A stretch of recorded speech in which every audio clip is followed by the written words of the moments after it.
Last couple weeks, you were on your A game. 196 at the sub-districts, obviously 201 last week at Sheldon. Do you still look at this season as a successful one? Yeah, I definitely do. Last year was my first year of track, and I do 177, so almost 30 feet onto my PR. It's a blessing. I'm glad I worked pretty hard for it, and my mom helped me along the way. She's my coach, so I'm glad to be where I am today. So you were a baseball kid originally in the spring of Hopkinton, right? Yeah. What made you decide to transition and throw spears for a living in the spring?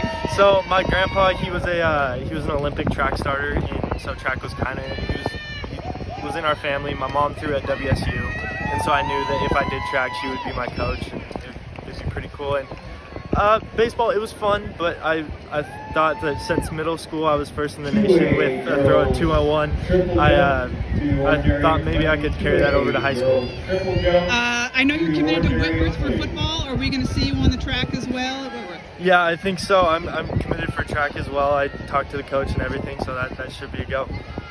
Awesome, Cody. Thank you so much. Thank you so much. All right, Aiden. Busy guy around the track and the field today. You wrapped up with the long jump, 5th place not too long ago. Just wrapped up with the 400 final. You got the 200 in like an hour. Like, busy guy on the track today. How are you able to have so many standout performances with so many event finals on one day? Honestly, it's all thanks to my coaches. They trained me for this. They helped me kind of build my endurance, so I'll be able to go back to back to back. Throughout the season, I've been doing it, so now it's just my time to come and do it here and just do it at the biggest stage in Washington.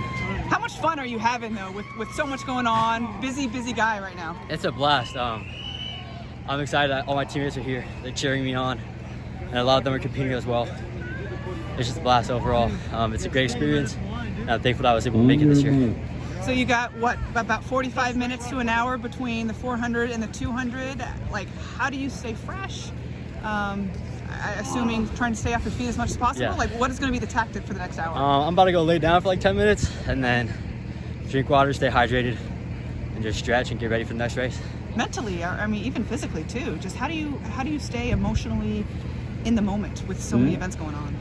Honestly, it's hard, but my coaches kind of make me get locked in and make me know that I got to do what I got to do. So, what is your best event? I'd say probably my 200. I'm trying to beat the school record today, which is 22.1, and I ran a 22.2, so we're going for that today, and we'll see how it goes.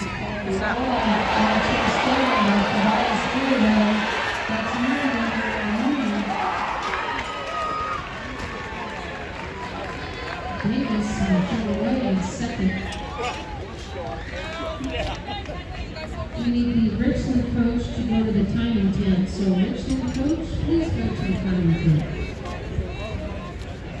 Tobias Merriweather of Union, 4A boys 200-meter champion, 21:80 on the clock. That's a new personal best. What does that time mean for you? It's just been a blessing to be out here, even just to be out here, because on Friday night Thursday night, Friday night I wasn't even knowing if I was going to run or not, and just to be out here, I'm just blessed. So you battled hamstring injuries all year. All season. First, the left one that kept you out a little bit during the first part of the year. And the right one was pretty bandaged all weekend. Take me through just how first of all, how you're feeling and how you injured it and all that good jazz. Well, at the beginning of the year, I played in the All-American Bowl and I injured my right during that game. Then for compensation, I strained my left. And then again for compensation, I strained my right. So it's just been back and forth, trying to get healthy, trying to run fast, which is really hard to do at the same time. Just right now, I'm double bandaged up on my right. And yesterday, during prelims, I was like, I don't even know if I'm gonna be able to run tomorrow. I'll just go with it. Like 100, I ran 11:16, I think, which isn't necessarily slow for me, but I mean, I got like second or third, and it was like my block start was horrible, I had no power, and it's just what it was. And then I ran 200, I got first in my heat, but I ran 22.5, which is, I mean, not very fast for me. Apparently today I ran 21.8, so almost a second off that. And then this morning I was like, Mr. Miyagi, my dad over there, he's revving me up, stretching me out. We did a lot of stuff before I left, like therapy, suction, whatever, I don't even know what it is. But we just try to get it better, and today it performed. Who is the best sprinter in your family? Me. Who will win right now in a race? Me. So me. Who, according to history, probably my dad, honestly. Might be the twins. I don't know. That's a good question. Daniel Barna, Columbia River, second place, 2A boys, 3,200, 9:17:43. What does that time mean to you today? It means a lot to me because this whole season I haven't actually raced like a really fast 32. And what I mean by that is they've all been tactical. So tactical races, for those that don't know, is when the race starts out slow and it's usually slow until it lasts like 1 or 2 laps. And it's a kicker's race, meaning that the people that have the fastest speed usually win, and it's just a weird way to race. Most championship races are like that, so I was really happy that this race wasn't like that. So we're just going fast. I knew I could break 9:20, but yeah, and I did it. It was hard. Marcus Carlisle, your feet up.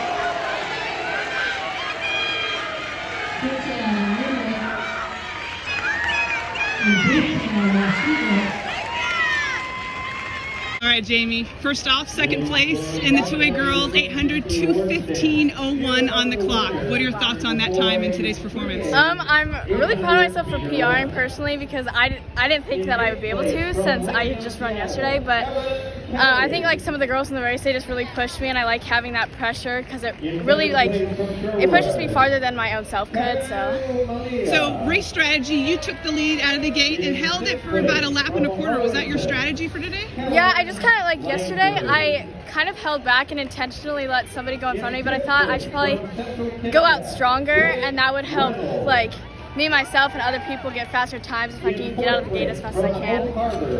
Pretty cool moment to share this moment with Sydney Boothby, also placed in assists. What does it mean to just share this race with a teammate? You guys went 2nd and 6th overall today. It was really exciting. Like, I'm glad we both qualified because we've done a lot of training together since we run that same event. So it's really fun when you get to train with them and then perform together. Like, we just share a lot of connections that way. Obviously, the 400 is next in a couple of hours. What are you going to do between now and then to stay fresh? I don't know. I think I'm just going to relax, let my legs rest, and then try to get a good warm-up in so I don't tighten up too much. But mostly just rest and recover until then. No longer a 1,600-meter runner, are you? Yeah. Nope. Svea Mansfield of Washougal, second place in the 2A girls shot put. What an outstanding day. Nearly a 2-foot PR in the event. What are your emotions right now? I'm really excited. This is my first year doing shot put, and I really wish I would have started earlier, like my freshman year in throwing. But I went for long distance and then started throwing this year, and I'm really excited right now. I don't know. So why the change, first off, in doing the shot? Because you are more of a hurdler. I know you do cross country in the fall, so why throw the shot this year? So, I did cross country. That's why I did distance and track. And then I did hurdles because my brother's done hurdles, and I think they're fun. But started shot because I do a lot of weightlifting, and I think I'm pretty strong, so I was like, why not try a throwing event? So yeah. Let's talk about your series today. You popped your 37 3 3/4 on your 5th throw, second throw of the finals, but you were consistent with 3 throws today over 36. What was working so well for you to get second place today? Well, I think my first throw, I already had a PR. It was like a PR by 1/4 of an inch, so like that took the pressure off me, I think, and like I just wanted to have fun. It's my last high school event ever like competing in high school, so it took the pressure off me a lot.